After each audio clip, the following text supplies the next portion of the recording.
നമ്മൾ വാസ്തുശാസ്ത്ര പ്രകാരം വാസ്തുബലി നടത്തേണ്ട 3 ഒക്കേഷൻസ് എന്ന് പറയുന്നത് കല്ലിടുന്ന സമയത്തും കട്ടിള വയ്ക്കുന്ന സമയത്തും പാല് കാച്ചുന്ന സമയത്തുമാണ്.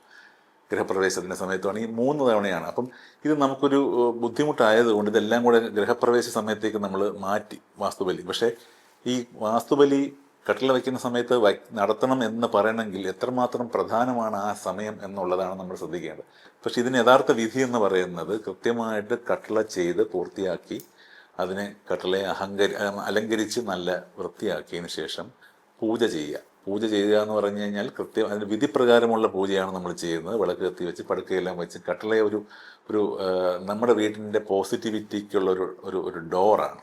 അല്ലെങ്കിൽ പുറത്തുനിന്നുള്ള പോസിറ്റീവ് എനർജി നമ്മുടെ അകത്തേക്ക് കയറാനുള്ള ഒരു ഭാഗമായിട്ട് കണ്ടുകൊണ്ട് നമ്മൾ കണ്ണുകൾ എന്നൊക്കെ പറയില്ല, അതുപോലെ തന്നെയാണ് വീടിനെ സംബന്ധിച്ചോളം ഡോർ എന്ന് പറയുന്നത് വീട്ടിൻ്റെ കണ്ണാണെന്ന് വേണമെങ്കിൽ നമുക്ക് പറയാം. അപ്പം അങ്ങനെ നമ്മൾ കൃത്യമായി നോക്കി അതിനെ വിധിപ്രകാരം പഞ്ചശിരസെല്ലാം വച്ച് കൃത്യമായിട്ട് കട്ടിലയെ നമ്മൾ സ്ഥാപിക്കുക.